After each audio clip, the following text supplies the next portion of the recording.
Welcome to Discovery Watch with John Kaiser. I'm your host, Jim Goddard. John, on Friday, you'll present at the Metals Investor Forum in Vancouver at the Rosewood Hotel. Eric Coffin of the Hard Rock Analyst, Gwen Preston of the Resource Maven, Sean Broderick of Uncommon Wisdom Daily, and Jordan Roy Byrne of the Daily Gold are also speakers at this one-day conference. Of the 16 companies presenting, 8 are juniors. 1 is a sponsor of Discovery Watch. I'd like to ask you for an update for each one of these juniors, but before I do, can you give us a sneak preview about what you're going to talk about? I'm going to tell the audience that I am more confident than ever that we are heading into the biggest discovery exploration cycle, at least since the mid-90s.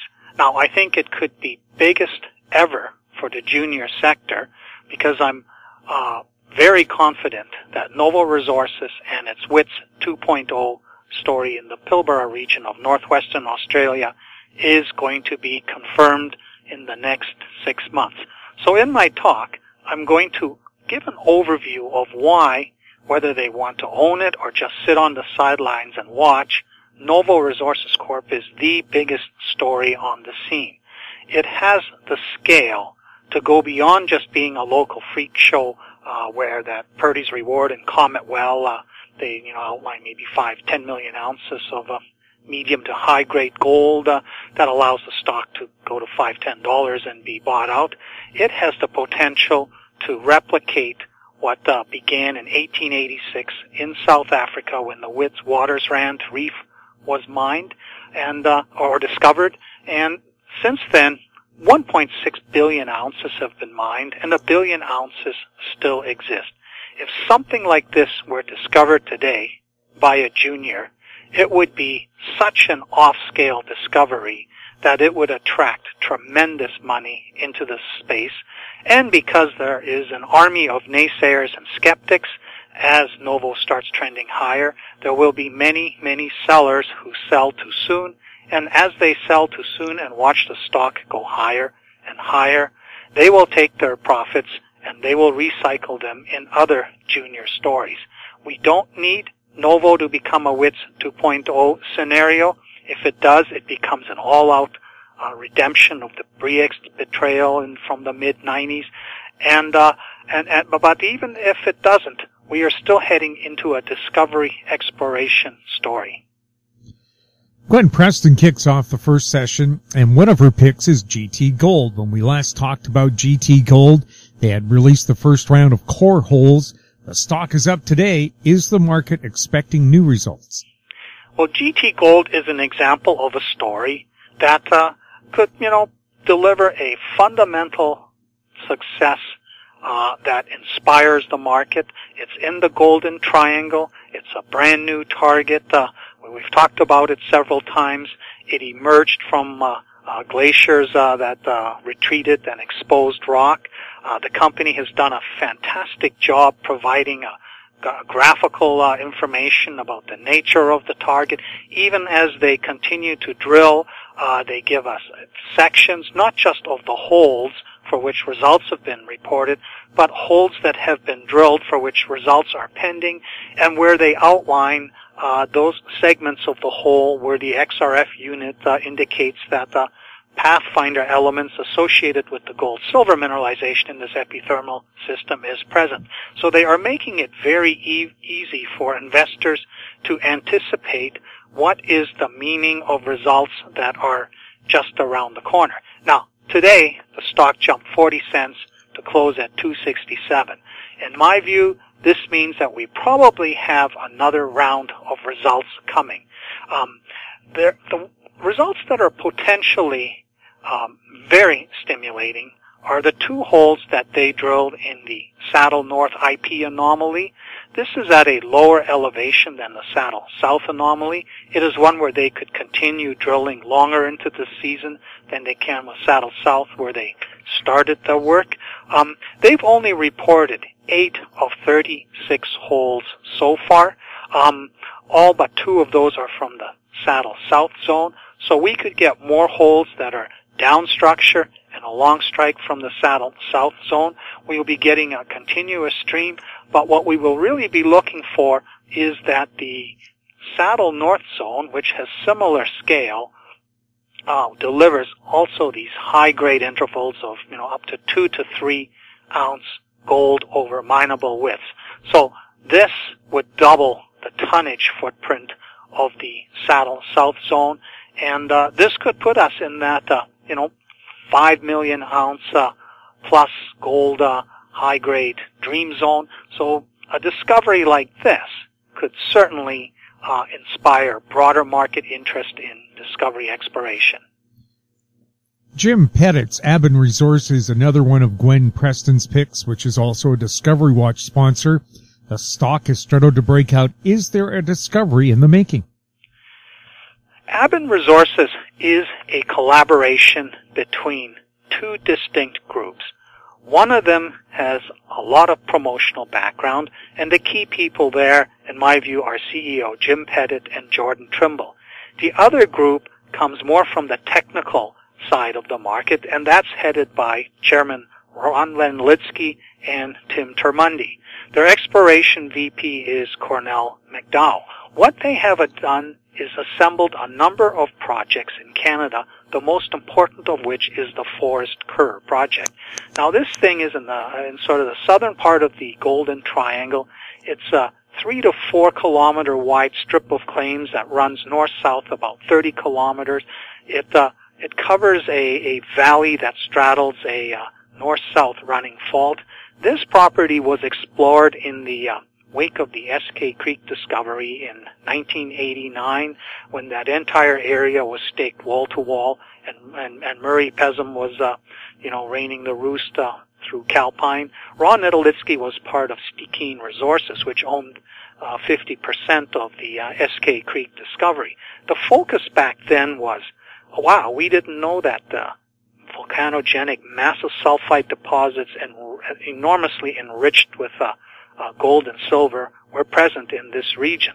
So the focus on Forest Kerr, which was, I think, called RDN and 4 Gold, 2 separate properties back then, it was looking for these stratigraphically controlled pancake-like deposits.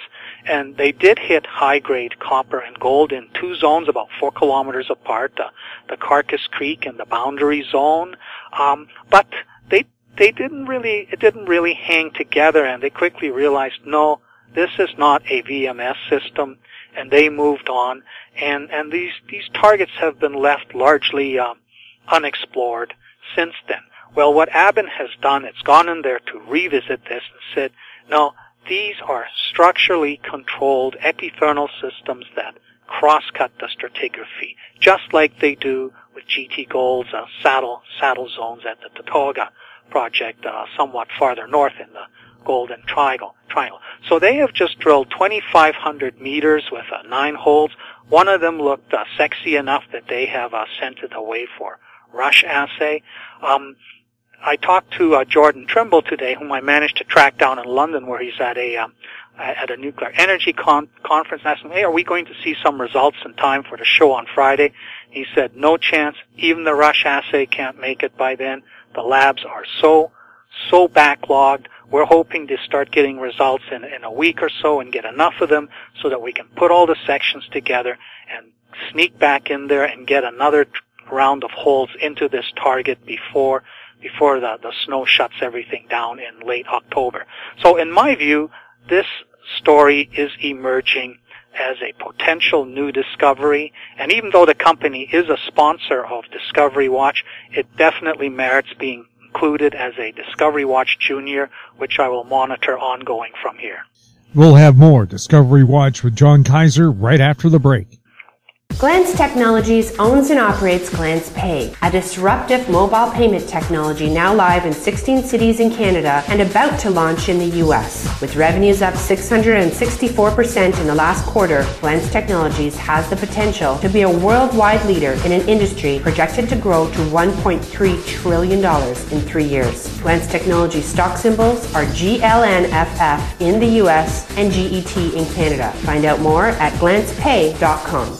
I'm Larry Ray, President and CEO of American Manganese Inc., listed on the TSX Venture, ticker symbol AMY, A-M-Y, with proprietary patents in the U.S., China, and South Africa. Our focus is on recycling lithium-ion batteries for electric vehicles. China recently legislated the responsibility for recycling onto their electric vehicle manufacturers and importers. For more information, please visit AmericanManganeseInc.com or phone me, Larry Ray, at 778-574-4444. Welcome back. We're chatting with John Kaiser. John, first up in your session is in Zinc Mining, which will no doubt talk about the West Desert deposit in Utah. Last year, you introduced Indy as an additional project we should keep an eye out for. The company hasn't spent any money on West Desert this year, but did conduct a program on Indy. Do you have an update on Indy? InZinc spent $60,000 this year, which is a pretty good bargain, doing additional geochemical sampling and mapping on the Indy project, which Kerry Curtis picked up a number of years back, and on which he worked way back in the Caminco days when Caminco had this project. And the work that they have done has confirmed that, yes, this is certainly the type of sedimentary basin which hosts these zinc-lead type deposits. But what they have further figured out is why did Caminco drill this decades ago and then walk away? I mean, we know the story of Red Dog being discovered at the same time, and there you're like getting huge intersections of high-grade zinc-lead. But why did they not follow this up? And of course the answer is they drill a hole and then they step over and then you don't get anything. You say, oh, this is difficult. The other thing is easy. We're out of here. And what Kerry Curtis says is that it's apparent that there are fold structures in here which expose the mineralization in this part at surface, but hide it in the other parts. And unless you have an understanding of the folded stratigraphy, a drill program could very easily miss and one could give up. So the work they did this year has helped them develop a better structural understanding of the stratigraphy in this area, and they can't go back there until May because this is a part of British Columbia which gets socked in with snow in the winter. So their focus going forward will be the West Desert project, whereas I mentioned a couple of weeks ago, they do have a very important target 600 meters east of the established zone, which definitely deserves a drill program. So my hope is that at the show on Friday, he is able to tell us a lot more about what they are seeing in this new target and what they want to do to turn that into a discovery that's much bigger than the original West Desert discovery. Next up in your session is Nevada exploration, which has been a long favorite of yours. Is Nevada any closer to delivering a discovery in Nevada using its gold and groundwater sampling strategy? Nevada exploration has become much more efficient in generating targets. This company has been using a geoprobe to collect two-dimensional groundwater samples in Nevada's basins for over a decade, and they've generated multiple targets. A few of them have been drilled. None of them have delivered a major discovery. There's a lot of skepticism in the wings, but an important step that the company took about a year and a half ago is to say, we're just collecting this two-dimensional information. We're never getting down to bedrock. We're often stymied because the geoprobe hits a boulder or some calcrete and can't go any further. So they retrofitted a small RC rig, which they now call the Scorpion, which can drill holes down to about 400 feet. It blazes through all the garbage, the alluvial garbage in Nevada's basin, no problem. It allows them to collect groundwater samples at different levels. In other words, build a three-dimensional model of groundwater concentrations of the different pathfinder elements plus gold, and they can bite into the bedrock if it isn't too deep and get a sample. So in essence, map the bedrock of a region that is completely prospective for high-grade Carlin-type deposits as what has already been found. So they spent the year fine-tuning the Scorpion rig in the Kelly Creek Basin area, which is east of Lone Tree and south of Twin Creeks. And they are just awaiting the final data so that they can put together a package. They intend to farm this out to one of the operators in the region which has existing infrastructure. The goal there is a structurally controlled deposit like Lone Tree, 5 million ounce medium-grade system that's hosted by upper plate rocks. Where their heart really is at is to move west into the Grass Valley area, where they have, at both ends of which they have developed golden groundwater anomalies using their old geoprobe. So by the end of this year, the Scorpion rig will be collecting samples at Grass Valley South. And an interesting new development is that Barrick Gold has staked most of a parallel valley to the west, and it's not clear why they have done that, but the significance is that they've staked a package of claims that trends northeast-southwest, when the prevailing theory is that all these mineralized systems have a northwest-southeast trend. Grass Valley itself has a northeast-southwest trend. It clearly has structures in it, and if John Montaigne's theory is correct, that indeed there has been a rolling back of subduction slab which unleashed all this Carlin-style type of fluids that created these fantastic deposits, then it doesn't matter which direction the structures go, so long as they are deep-seated enough to tap these mantle fluids. So it's a good sign that Barrick is starting to tie up these valleys, similar to the ones where Nevada Exploration Inc. has developed a potential, a district-scale set of targets that have never been tested before. John, the third company in your session is Camino Minerals, which a month ago accelerated the expiry of warrants. Did they get them exercised?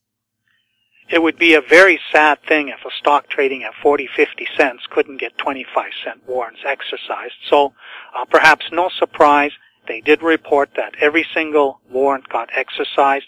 They raised $2.7 million. They have $4.8 million working capital in the treasury. They've got 10,000 meters of drilling done on the Los Chapitas project, all focused on the Adriana and Catty zones.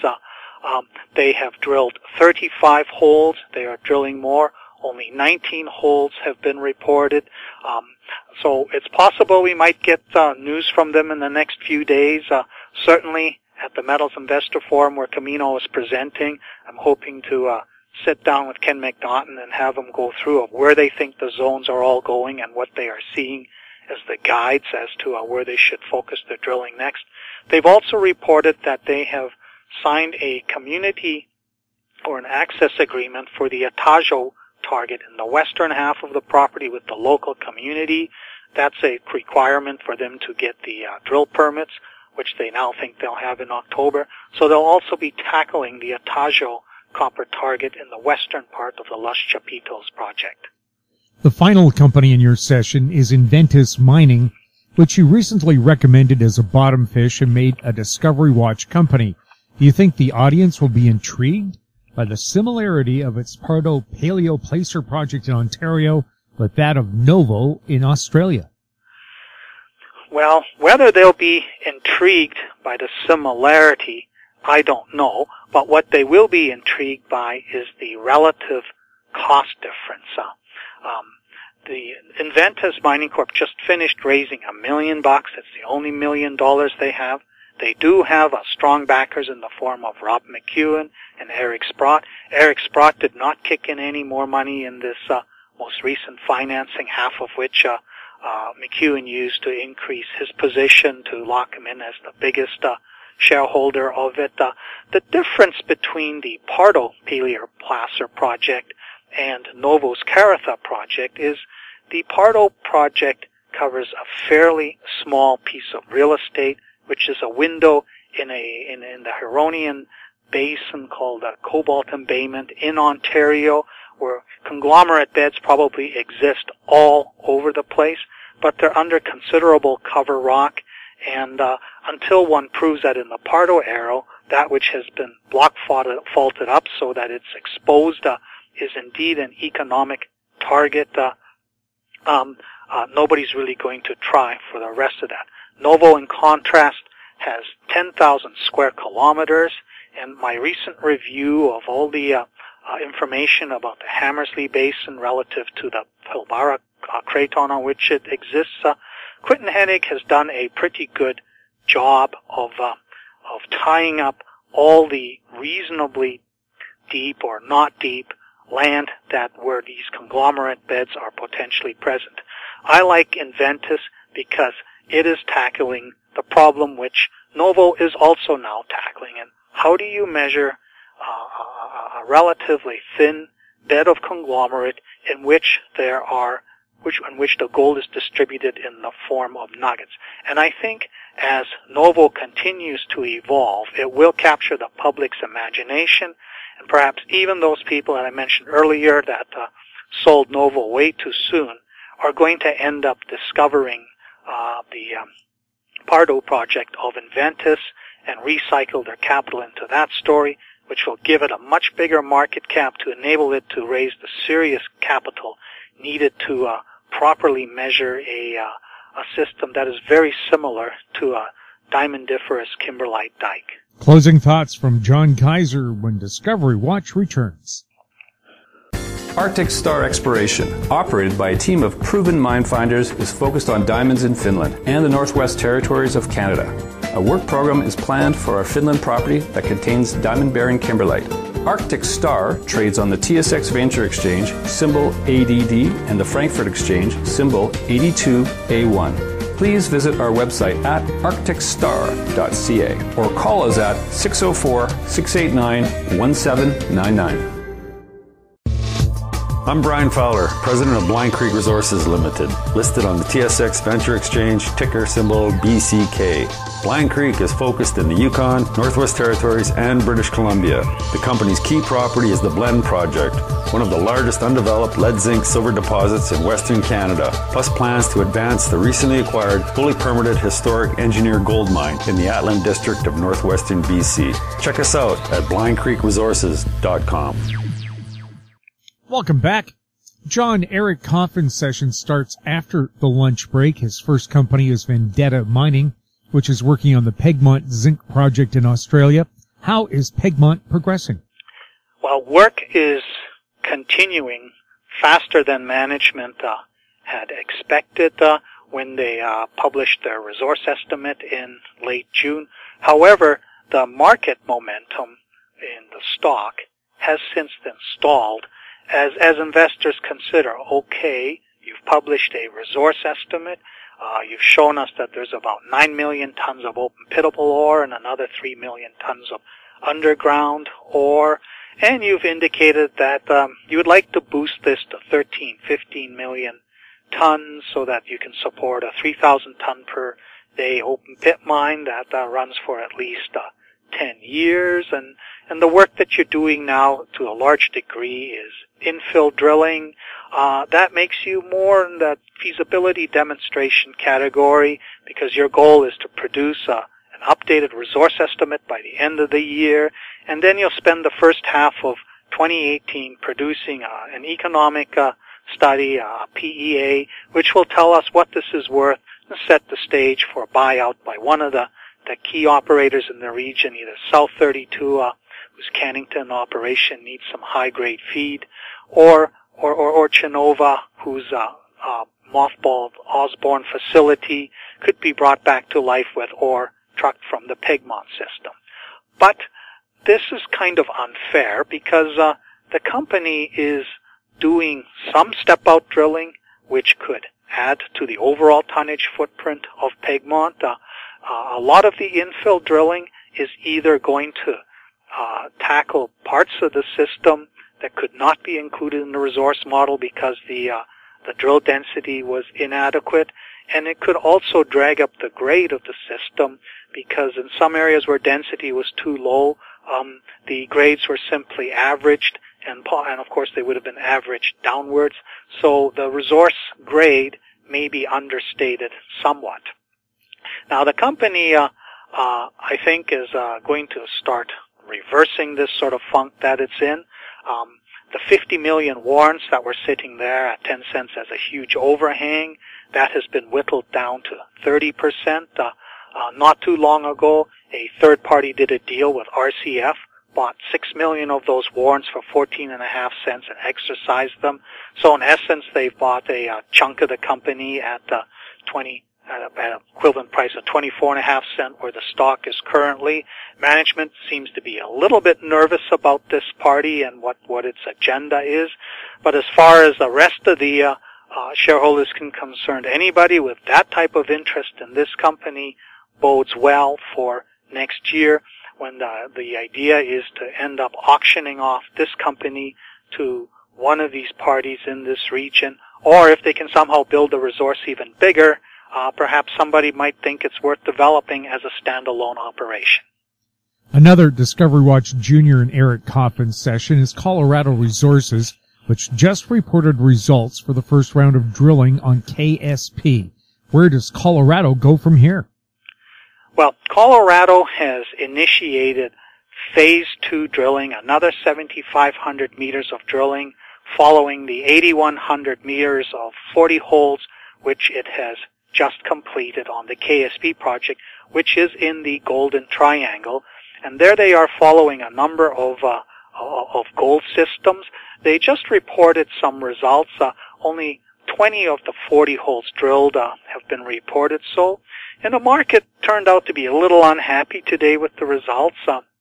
One of them was 144 ounce per ton gold over a half meters in what they call the visible gold zone.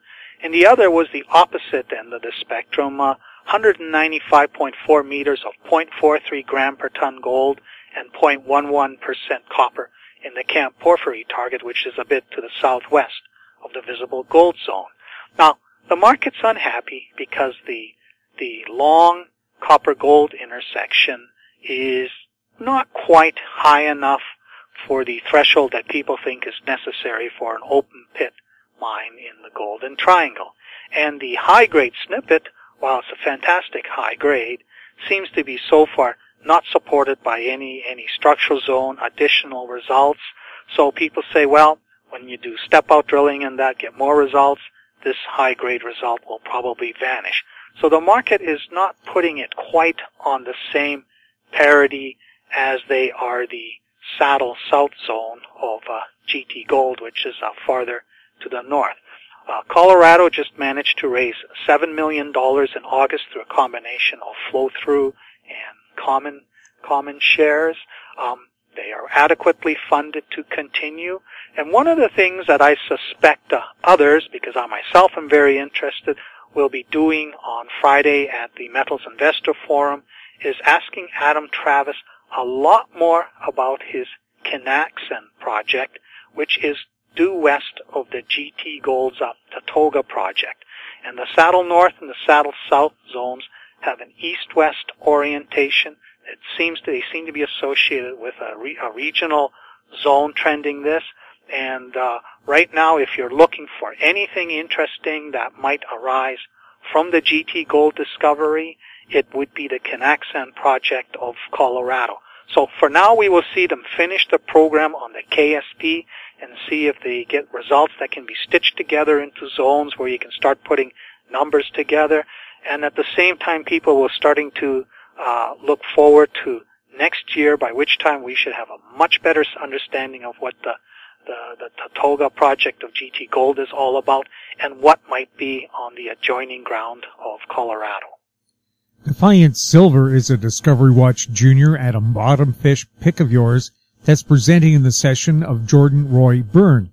Is Defiance getting ready to resume work at its San Acacio project in Mexico?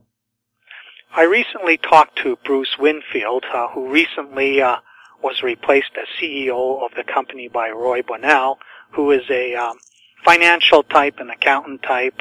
The company's problem has been raising a lot of money. They have one very big substantial shareholder who owns almost, through various related entities, owns almost 50% of the company.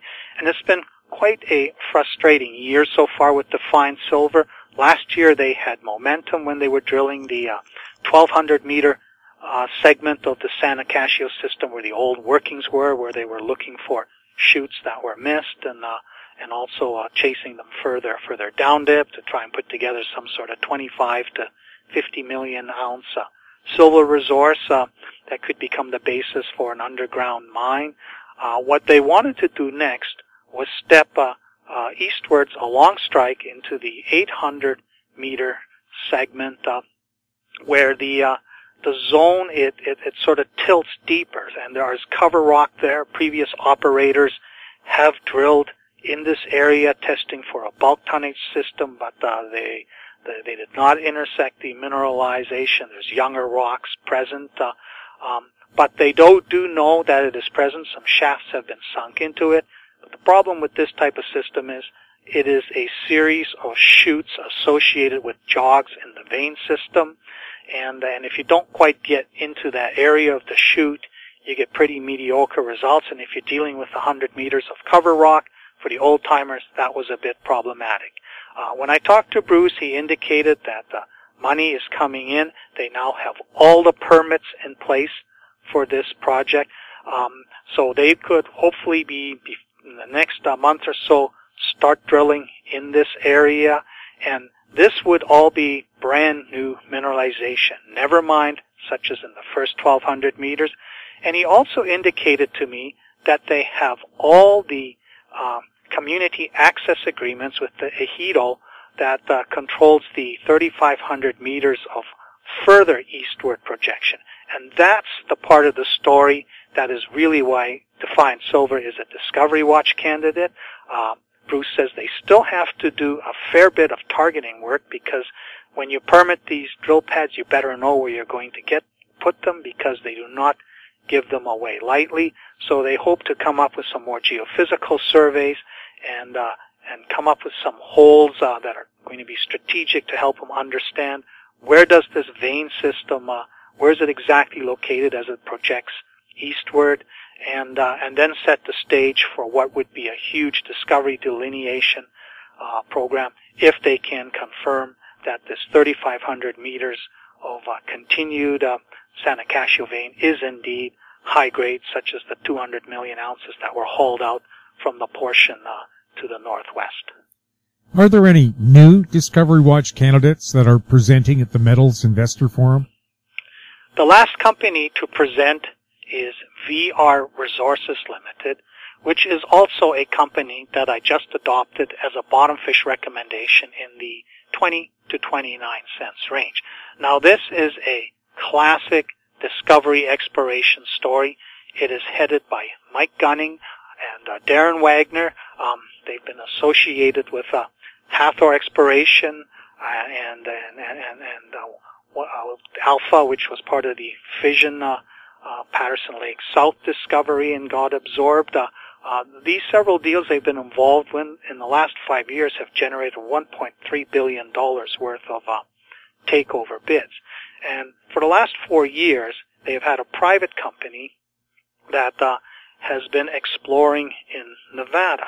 And one of the prospects they generated is the Bonita prospect, which is in the northwestern part of Nevada, on the edge of the Black Rock Desert. In fact, if you were to get a dune buggy and drive 60 kilometers to the southwest, you would end up in the Burning Man city, where all these RV trailers are still stranded because somehow they managed to break down, and they can't seem to get parts to get them moving out of that site, though that, of course, could just be an excuse to stay stuck at the Burning Man site. Now, this is a copper prospect with a gold potential, and the model is the Yarrington Copper Camp, which is farther south in the Walker Lane. The Bonita project is north of where the Walker Lane is believed to exist. It has a couple of flanking ranges where high-grade copper with some gold and silver was found by old-timers who sort of chased it, but it never led anywhere. Although it's pretty close to a place like Winnemucca, only 75 kilometers, to get there one actually needs to drive around a big mountain range, and so it hasn't seen a lot of exploration activity in the last 70 years. Mike Gunning thinks that this is a copper district comparable to Yarrington, which was about 1 billion tons of 0.4 to 0.5% copper with a higher grade core that was mined out as the old Yarrington pit. That is a alkaline system, which tends to have very low copper and gold and silver values, whereas the Bonita appears to be more of a standard alkaline system where you can expect interesting gold values. So they've done their gravity surveys, they've done their magnetic surveys, they've identified the hydrothermal centers where the fluid flow would have demagnetized the old magnet. They have a 4-hole drill program underway, 4 targets. It has just, these are all conceptual scout holes going down 700 meters to try and understand what's going there. It could be multiple deposit systems. It's a bottom fish at this stage because we need confirmation that their model of a porphyry system present in this area with meaningful copper grades is present. Once they have that, this becomes a discovery delineation story, and I would compare this to Camino Minerals in the first quarter of this year when at Chapitos it had the copper outcrop leakage, which is very similar to what at Iron Chief and Bonita South and so on the Bonita project, which the old-timers picked away at. So this is our new Discovery Watch candidate. John, do you know if there's any space left at the Metals Forum, or is it all filled up? If you go to my website and click on the register for it, get to a site which says that you cannot register. It is full. They've reached their cap. However, they do have a waiting list, and I would say if you are a retail investor or even a sophisticated investor, just show up and mention my name, and they will let you in. We do expect a full capacity crowd, but what we do want are investors to attend this show, and it's going to be an excellent show, and it only requires you to use 1 day. John, good luck there. Thank you very much, Jim. We've been talking with John Kaiser, his website, kaiserresearch.com. I'm Jim Goddard. Comments made on Discovery Watch are an expression of opinion only and should not be construed in any manner whatsoever as recommendations to buy or sell any financial instrument at any time. Archived online at howstreet.com. Discovery Watch is a production of How Street Media Incorporated.